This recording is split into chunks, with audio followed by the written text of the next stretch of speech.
নমস্কার, দীপিকা রান্নাশালে সমস্ত বন্ধুদেরকে স্বাগত জানাই। আজ খোয়া মাছের ঝাল বানাবো। তো প্রথমে মাছটা ভালো করে ধুয়ে লবণ হলুদ মাখিয়ে মাছটা ভেজে নিচ্ছি। বেশি লাল করে ভাজা চলবে না, সমুদ্রের মাছ গন্ধটা চলে যাবে। তো মাছটা প্রায় ভাজা হয়ে এসছে, এবার তুলে নেব। আর এই গ্রেভি বানাতে যে মশলাগুলো লাগছে তুলে নিয়েছি। টমেটো একটা মিডিয়াম সাইজের, দুটো মিডিয়াম সাইজের পেঁয়াজ, 4টা কাঁচা লঙ্কা একটু কষে নিচ্ছি।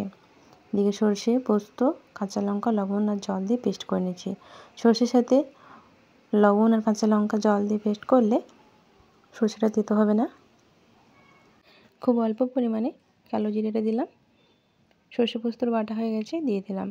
একটু কষে নিচ্ছি আর মশলাটি জলটা দিয়ে দিলাম।